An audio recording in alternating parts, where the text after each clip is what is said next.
వనమాలి గది శాంగ్రీ శంఖి చక్రీచనందకి శ్రీమన్నారాయణోర్ విష్ణురు వాసుదేవో భిరక్షతు. ఆ వాసుదేవుడు, ఆ జగన్నాథుడు కొన్ని గంటల్లో రథోత్సవం ద్వారా లక్షలాది మంది భక్తులకు దర్శన భాగ్యం కల్పించబోతున్నారు. ఒక్కసారి జగన్నాథుని రథోత్సవాన్ని వీక్షిస్తే చాలు సకల పాపాలు తొలగిపోతాయి, మోక్షం సంప్రాప్తిస్తుందన్న ఒక గొప్ప నమ్మకంతో, అచంచలమైన భక్తి విశ్వాసాలతో భక్తులు అసంఖ్యాకంగా పూరీ పట్టణానికి తరలి వచ్చారు. ప్రస్తుతం మనము జగన్నాథుని ఆలయ ప్రాంగణంలో ఉన్నాము. మరికొన్ని గంటల్లో రథోత్సవం ప్రారంభం కానున్న తరుణంలో అంతా కూడా ఒక భజనామృతాలతో, అలాగే ఇక్కడ ఉన్నటువంటి ఒరిస్సా సంప్రదాయ నృత్యాలతో అంతా కూడా కోలాహలంగా ఉంది. అందరూ కూడా రథోత్సవాన్ని వీక్షించేందుకు తరలి వస్తున్నారు. జగన్నాథుడు ఈ బలభద్ర సమేతంగా సుభద్రతో కలిసి పిన్ని ఇంటికి వెళ్తారు, గుండీచా మందిరానికి వెళ్తారట. ఆ గుండీచా మందిరము జగన్నాథుని ఆలయం నుంచి 3 కిలోమీటర్ల దూరంలో ఉందన్నమాట. అయితే ఈ రథోత్సవం జరిగే క్రమంలో అనేక చిత్ర విచిత్రాలు, అనేక దివ్య రహస్యాలను కూడా మనం తెలుసుకోవచ్చు. ఎందుకంటే రథం కదిలే క్రమంలో జగన్నాథుని రథం అకస్మాత్తుగా ఒక చోట ఆగిపోతుందట. అయితే ఇక్కడ ఉన్నటువంటి పండితులు కానీ, వేదోత్తములు కానీ చెప్పేది ఏంటంటే, జగన్నాథుడికి ఏదైతే అక్కడ రథం ఆగిపోయిందో ఆ ప్లేస్ చాలా ఇష్టం, ఆ స్థలం తనకు చాలా ఇష్టం కాబట్టి అక్కడ అసంఖ్యాకంగా భక్తులందరూ కూడా విష్ణునామ స్మరణతో, శ్రీమన్నారాయణ స్మరణతో, జగన్నాథుని స్మరణతో జయ జయ ధ్వానాలు పలుకుతారు. ఆ తర్వాత రథం కదులుతుందని చెప్పేసి కూడా స్థానికంగా ఉన్నటువంటి పండితులు చెప్పే మాట. అంతేకాదు అక్కడున్న భక్తులకు కూడా తమ మొరలు ఆలకించేందుకు కూడా జగన్నాథుడు ఆగిపోతాడు. ఎందుకంటే అలా మూవ్ అవుతూ ఉంటే రథము చాలామందికి దర్శించుకోవడానికి అవకాశం ఉండదు. కాబట్టి ఒక చోట ఆగిపోతే అసంఖ్యాకంగా లక్షలాది మంది భక్తులందరూ కూడా దర్శించుకోవడానికి వీలు కల్పించవచ్చు. ఎందుకంటే ఇక్కడ పేద ధనిక అనేది తేడా లేదు, రాజు పేద అనేది తేడా లేదనమాట. ఎందుకంటే ఈ ఒరిస్సాలో ఇంకా రాచరికపు ఆనవాళ్ళు ఉన్నాయి. ఆ రాచరికపు ఆనవాళ్ళలో భాగంగానే ఇక్కడ ఉన్నటువంటి గజపతి రాజు రథోత్సవం కదిలే క్రమంలో బంగారు చీపురుతో స్వామివారు నడిచేటువంటి రథం చుట్టుపక్కల ఉన్నటువంటి రోడ్లన్నీ కూడా శుభ్రం చేస్తారట. నిజంగా ఒక రకంగా చెప్పాలంటే ఇంకా ఆధునిక సొబగులు అద్దుకుంటున్నటువంటి భారతావనిలో ఇంకా తన సిగ్నేచర్స్ మర్చిపోలేదు, అంటే తన మూలాలను మర్చిపోలేదు, తమ సంస్కృతి సాంప్రదాయాలను మర్చిపోలేదు అనేందుకు ఒక ప్రత్యక్ష నిదర్శనమే ఒరిస్సా స్థానిక సంప్రదాయ ప్రకారం, ఒరిస్సా స్థానిక ఆగమ శాస్త్రం ప్రకారము ఇక్కడ అన్నీ కూడా స్వామివారికి కైంకర్యాలు నిర్వహిస్తూ ఉంటారు. 14వ తేదీన స్వామివారు 15 రోజుల తర్వాత ఆయనకు జ్వరము జలుబు వస్తుంది. ఎందుకంటే జగన్నాథుడికి సంవత్సరానికి ఒక్కసారి 108 కుండలతో, కలశాలతో స్వామివారికి స్నానం చేయిస్తారు, అంటే అభిషేకం నిర్వహిస్తారనమాట. ఆ అభిషేకం తర్వాత స్వామివారికి జ్వరం వస్తుంది. ఎక్కడైనా సరే స్వామివారికి జ్వరం రావడం ఏంటి, అసలు దేవుడు వీటన్నిటికీ కూడా అతీతంగా ఉంటాడు కదా, ఆయనకి జ్వరం రావడం ఏంటని చాలా మందికి సందేహాలు ఉంటాయి. ఎందుకంటే మానవుడు అనుభవించేటువంటి అనేక ఈతి బాధలన్నీ కూడా భగవంతుడు అనుభవించాడు. మనం రామావతారంలో చూసాము. మరి ఆధునిక వ్యవస్థలో భార్యాభర్తలు ఎంత ఆదర్శవంతంగా ఉండాలి, ఇవన్నీ కూడా అవతారంలో, ఒక్కొక్క అవతారంలో కూడా ఒక్కొక్క సందేశం ఉందన్నమాట. అదే సందేశం జగన్నాథుడు కూడా అసంఖ్యాకమైనటువంటి భక్తులకి ఇస్తూ ఉన్నారనమాట. అంతేకాదు నా ముందు శ్రీమంతుడైన సామాన్యుడైన ఎవరైనా ఒకటే అనే విధంగా ఈ ఆలయంలో ఎలాంటి విఐపి దర్శనాలు ఉండవు. అలాగే ఈ ఆలయంలో ప్రసాదం వితరణలో కూడా ప్రతి ఒక్కరు ప్రసాదం కొనుక్కుంటారు, కానీ ఇంత రుసుము వాళ్ళకి ఇవ్వాలి అనేది ఎక్కడా కూడా ఒక నిబంధన లేదనమాట. అందరూ వెళ్తారు, స్వామివారిని దర్శించుకుంటారు, రథోత్సవంలో అందరూ పాల్గొంటూ ఉంటారనమాట. అంతేకాకుండా రథోత్సవం మరికొన్ని గంటల్లో ప్రారంభమవుతున్న తరుణంలో నిన్న సాయంత్రం, అంటే జూలై 15వ తేదీన స్వామి వారులను, ఎవరైతే బలభద్ర, సుభద్ర, అలాగే జగన్నాథ స్వామి రథాలను ఆలయానికి సమీపంలోకి తీసుకొచ్చారు.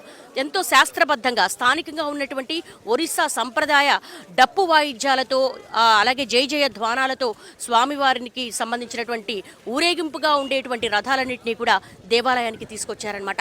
అక్కడ నిలిపి ప్రత్యేకమైనటువంటి పూజలు చేశారు. అయితే ఈరోజు సరిగ్గా కొన్ని గంటల తర్వాత లోపల గర్భాలయంలో ఉన్నటువంటి చెక్కతో తయారు చేసిన, దారువుతో తయారు చేసినటువంటి బలభద్ర, సుభద్ర సమేతంగా జగన్నాథ స్వామి విగ్రహాలను ఒక్కొక్కటిగా రథాల మీదకి తీసుకొస్తారు. ఆ వచ్చే క్రమంలో స్థానికంగా ఉన్నటువంటి ఒరిస్సా సంప్రదాయ నృత్యాలు, డప్పు వాయిద్యాలు, అలాగే జయ జయ ధ్వానాల మధ్య భక్తుల యొక్క హరినామ స్మరణతో, జగన్నాథ స్మరణతో అందరూ కూడా వచ్చి అక్కడ ఆ రథోత్సవం మీద విగ్రహాలను కూర్చుండబెడతారు. ఆ తర్వాత ఇక్కడ స్థానికంగా ఉన్నటువంటి సాంప్రదాయం ప్రకారము ఇక్కడ జగద్గురువులు నిఖిలానంద స్వామివారు వస్తారు. ఆయన చేతుల మీదుగా మొదటి ప్రథమ పూజ, తొలి పూజ నిర్వహిస్తారు. ఆ తర్వాత వాసుకి అంటే రథాలకు కట్టేటువంటి కొబ్బరి బలమైనటువంటి తాడుని వాసుకి అంటారు. ఆ వాసుకి ద్వారా రథాలను కదిలిస్తారు. లక్షలాది మంది భక్తులు జై జగన్నాథ అంటూ నినాదాలతో ఆ రథాన్ని లాగుతూ ఉంటారనమాట. స్వామివారికి ఆ రథం కదిలే క్రమంలో ఎలాంటి ఇంజన్ ఉండదు, కేవలం భక్తుల బలం మీదే ఆధారపడి ఉంటుంది. భక్తులు స్వామివారిని రథం మీద ఊరేగించడం ఒక పూర్వజన్మ సుకృతంగా భావిస్తూ ఉంటారు, ఒక అదృష్టంగా భావిస్తూ ఉంటారు. తమకు మోక్షము, తమకు ముక్తి లభిస్తుందని భావిస్తూ ఉంటారనమాట. ఈ అచంచలమైన భక్తి విశ్వాసాలే ఇక్కడ ఉన్నటువంటి పూరీ పట్టణంలో అణువణువున మనకు దర్శనమిస్తూ ఉంటుంది. అంతేకాదు మన వెనక ఉన్నటువంటి జగన్నాథ ఆలయం పైన ఒక్కసారి మనం చూస్తే గనక సుదర్శన చక్రం, ఆ సుదర్శన చక్రము ఇక్కడ ఉన్నటువంటి వైష్ణవ సంప్రదాయం ప్రకారము ముఖ్యంగా శంకువు ఆకారంలో ఈ ఆలయం ఉంటుంది కాబట్టి ఇది ఒక పవిత్ర చిహ్నంగా భావిస్తూ ఉంటారనమాట. ఈ ఆలయం మొత్తం కూడా శంకువు ఆకారంలో ఉంటుంది. ఇది కూడా ఒక దైవానుగ్రహంగానే భావిస్తూ ఉంటారు. అసలు జగన్నాథుడు అంటేనే జగత్ రక్షకుడు అనమాట. ఎవరైతే ఉన్నారో ఈతి బాధలతో, ఎవరైతే సంసార బాధలను ఈదలేకుండా ఉన్నారో వారందరికీ కూడా ఒక తాత్విక చింతనను, ఒక భక్తి భావాన్ని కలిగిస్తూ విముక్తిని కల్పిస్తూ ఉంటారు. ఎందుకంటే మానవ జీవితంలో ఎదురయ్యేటువంటి అనేక కష్ట నష్టాలన్నిటి కూడా మనము ఏ విధంగా అయితే అధిగమించాలి, ఎంత ఒక పాజిటివ్ యాటిట్యూడ్తో ఉండాలి, ఇవన్నీ కూడా మనకు నారాయణ తత్వంలోనే మనకు తెలుస్తూ ఉంటుంది. అంతేకాదు పూరి జగన్నాథుడి దర్శనానికి వచ్చేటువంటి భక్తులు ఈ చుట్టుపక్కల 120 ఉపాలయాలు ఉన్నాయి. ఆ 120 ఉపాలయాలను ఒక్కొక్కటి కూడా దైవత్వానికి అలాగే సంప్రదాయ సంస్కృతికి కూడా నిలువెత్తు నిదర్శనాలుగా ఉంటాయి. ప్రతి ఆలయంలో కూడా కళింగ సాంప్రదాయానికి సంబంధించినటువంటి కళింగ శిల్పకళ అంటే ఒక్కొక్క ఆలయానికి నాగరం ఉంటుంది, ఒక్కొక్క ఆలయానికి సంబంధించి చూసుకుంటే గనక ఇక్కడ మనము కళింగ శిల్పకళా వైభవాన్ని మనం చూస్తూ ఉంటాం అనమాట. మనం నిన్న జగన్నాథుని యొక్క రథోత్సవాన్ని గనక రథ ఉత్సవానికి సిద్ధమయ్యేటువంటి రథాలను చూస్తే గనక ఆ రథాల మీద దశావతారాలు ఉన్నాయి. మత్స్యావతారము, వామనావతారము, కూర్మావతారము, అన్ని అవతారాలను కూడా అంటే అక్కడ ఏవైతే ఇతిహాసాలు ఉన్నాయో, పురాణగాథలు ఉన్నాయో వాటన్నిటినీ కూడా అద్భుతంగా భవిష్యత్ తరాలకు తెలియాలన్న ఒక సదుద్దేశంతో చక్కగా శిల్పులు చెక్కడం జరిగింది. ప్రతి ఒక్కరూ కూడా పరంపరగా వస్తున్నాము అంటే మా వంశపారంపర్యంగా మేము ఇక్కడ ఉన్నటువంటి రథాల సంబంధించినటువంటి తయారీలో ఉంటున్నాము. ఈ రథాలను కూడా ఒక నియమ నిష్టలతో నిర్వహిస్తూ ఉంటారు, ఒక దీక్షతో నిర్వహిస్తూ ఉంటారనమాట. ఆ రథాలకు ఉపయోగించేటువంటి దారువు అంటే చెక్కలు అడవికి వెళ్తారు. అడవికి వెళ్ళి ఒక ప్రత్యేకమైనటువంటి క్వాలిటీస్ ఉన్నటువంటి అంటే వేప వెదురు అలాగే దారువులను తీసుకొచ్చే క్రమంలో కూడా ఆ చెట్టు కింద పాము పుట్టుండాలట. అంటే ఇవన్నీ కూడా పురాణ ఇతిహాసాల్లో రాయబడ్డాయి. శంకువు, చక్రము, గద అవన్నీ కూడా విష్ణుమూర్తి యొక్క ఆయుధాలు. వాటన్నిటినీ గమనించుకొని ఆ చెట్టు వెదురుని తీసుకొని వస్తారు. ఆ కట్టెలతో ఇక్కడ ఉన్నటువంటి రథోత్సవాలకు సంబంధించినటువంటి రథాలను సర్వాంగ సుందరంగా ముస్తాబు చేస్తారు. అలాగే సామాన్య భక్తులు ఎలా కనిపెడతారు? కొంతమంది ఇది సుభద్ర రథము, అలాగే ఇది జగన్నాథుని రథము, అలాగే బలభద్రుని రథమని. అందుకనే వాళ్ళందరికీ కూడా గుర్తుపట్టే విధంగా ఇక్కడ జగన్నాథుని రథమేమో పసుపు ఎరుపు వర్ణం కలిగినటువంటి వస్త్రాలతో ముస్తాబు చేస్తారు. చూడగానే పసుపు ఎరుపు ఉన్నటువంటి రథం కదులుతుంటే ఇందులో జగన్నాథుడు ఉన్నాడని తెలుస్తుంది. అలాగే సుభద్రాదేవి రథానికి నలుపు ఎరుపు కలిపినటువంటి వస్త్రాన్ని అలంకరిస్తారు. ఇది సుభద్రాదేవి రథం అని తెలుస్తుంది. అలాగే బలభద్రుడు పచ్చ ఎరుపు, దీనిని బట్టే వాళ్ళు ఐడెంటిఫై చేయగలుగుతారు ఇది పలానా దేవుడు ఈ యొక్క రథంలో ఊరేగుతున్నాడని. ప్రతి అణువణువు కూడా సామాన్యులకు, పామరులకు అందరికీ అర్థమయ్యే రీతిలో ఇక్కడ ఒరిస్సా సంప్రదాయ నృత్య రీతులు, డప్పు వాయిద్యాలతో ఇక్కడ స్వాగతం పలుకుతారు. జై జయ ధ్వానాల మధ్య మరికొన్ని గంటల్లో రథోత్సవం ప్రారంభం కాబోతోంది. ఇక్కడ ఆలయం అణువణువునా కూడా దివ్య రహస్యాలతో నిండి ఉంటుంది. ఈ ఆలయానికి సంబంధించి అత్యంత బరువైనటువంటి ఇక్కడ శిఖరం కావచ్చు, సుదర్శన చక్రాన్ని నిలిపి ఉన్న క్రమం కావచ్చు, అలాగే ప్రతిరోజు కూడా ఇక్కడ ఒక పతాకాన్ని ఎగరవేస్తారనమాట. అది ఎలాంటి ఆధునిక యంత్రాలతో కూడా ఆ పతాకం పైకి ఎక్కరు. అన్ని అడుగులు కూడా ఇక్కడ ఉన్నటువంటి పురోహితులు, పండితులు చాలా సునాయాసంగా ఎక్కుతారు. అది కేవలం దేవుడి మీద భారం వేసి ఎక్కుతూ ఉంటారనమాట. ఇవన్నీ ఇలాంటి అనేక రహస్యాలకు నెలవుగా ఉంది. అంతేకాదు ఇక్కడ ఉన్నటువంటి శిఖరము, ప్రధాన ఉన్నటువంటి విమాన గోపురానికి సంబంధించి ఎలాంటి విమానాలు కూడా ఎగరకూడదు. ఒరిస్సా పట్టణానికి దగ్గరలోనే ఎయిర్పోర్ట్ ఉన్నప్పటికీ కూడా ఇక్కడ మాత్రం ఆలయం పైన మాత్రం స్వామివారి పై నుంచి ఏవి వెళ్ళకూడదు అనేది ఒక సిద్ధాంతం అయితే ఉంది. అణువణువున ఒక భక్తి పారవస్యం నిండి ఉంటుంది. మన సామాజిక జీవనంలో కుటుంబ వ్యవస్థలో అన్న చెల్లి ఎలాంటి అనుబంధాలు ఉంటాయో అలాగే బలభద్రుడు సుభద్రుడు సమేతంగా జగన్నాథ స్వామి ఊరేగుతూ తన పిన్ని ఆలయానికి వెళ్తారు. గుండీచా ఆలయానికి వెళ్ళడము. అయితే ఆ గుండీచా ఆలయంలో 9 రోజుల పాటు ఉన్న తర్వాత ఇక్కడ లక్ష్మీదేవి దర్శనానికి వస్తే అనుమతించరంట. లక్ష్మీదేవి అలిగి వెళ్ళిపోతుందంట. ఇలాంటి అనేక విచిత్రమైనటువంటి విశేషణాలతో ఈ పూరి జగన్నాథుని ఆలయం నిండి ఉందని చెప్పుకోవచ్చు. ప్రతి ఒక్కరిలో కూడా జగన్నాథుని యొక్క భక్తి పారవస్యం కనపడుతుంది. మనం భక్తి టీవీ ప్రత్యక్ష ప్రసారం ద్వారా అనేక మందితో మనం మాట్లాడాము. జగన్నాథుడు 14వ తారీఖున నవ యవ్వన దర్శనాన్ని కల్పించారు కాబట్టి ఆలయం తెరిచే ఉంటుంది. అలాగే 15వ తారీఖున కూడా 2 గంటల పాటు ఆలయాన్ని తెరిచే ఉంచారు కాబట్టి భక్తులు దర్శనం చేసుకున్నారు. ఆ చేసుకున్న భక్తులు చెప్పే ఒక అనిర్వచనీయమైన భావం ఏంటంటే, చాలా భావోద్వేగానికి గురవుతున్నాము. నేను ఢిల్లీ నుంచి వచ్చాను, లేకపోతే వివిధ ప్రాంతాల నుంచి వచ్చాను, ఇతర రాష్ట్రాల నుంచి వచ్చాను, దేశ విదేశాల నుంచి వచ్చాము, స్వామివారి దర్శన భాగ్యం కలిగింది, మాకెంతో ఆనందం కలిగింది అని ప్రతి ఒక్కరు భక్తి టీవీతో వాళ్ళు తమ అనుభవాన్ని అలాగే తమ అనిర్వచనీయ భావాలను పంచుకున్నారనమాట. ఇక్కడ స్థానికంగా ఉన్నటువంటి ఒరిస్సా, అలాగే బరంగ్పూర్, తర్వాత పశ్చిమ బెంగాల్, ఢిల్లీ, ఇవే కాకుండా దేశ విదేశాల నుంచి, ఉక్రెయిన్ నుంచి, అలాగే ఫ్లోరిడా నుంచి అనేక మంది ఇక్కడికి చేరుకున్నారు. అయితే ఇక్కడ ఆలయ నిబంధన ప్రకారము ఎవరు కూడా ఇతర మతాలకు సంబంధించిన వారికి లోపల ఆలయంలో ప్రవేశం లేదు.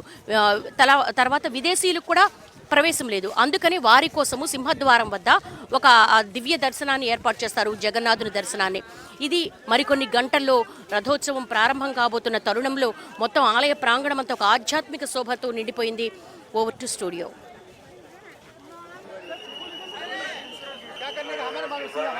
జగమంత కుటుంబానికి జనరక్షకుడు జగన్నాథుడు ప్రస్తుతం సర్వాంగ సుందరంగా ఆలయాన్ని ముస్తాబు చేశారు. మనం చూస్తున్నాము ఆలయం ఎంత ఆధ్యాత్మిక శోభతో అలరారుతోందో.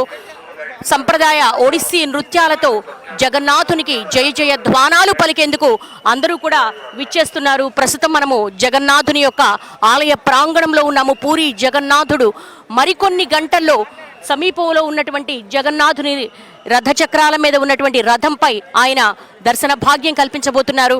ప్రపంచంలో మరెక్కడా లేని విధంగా చెక్కలతో స్వామివారి విగ్రహాలను తయారు చేస్తారు.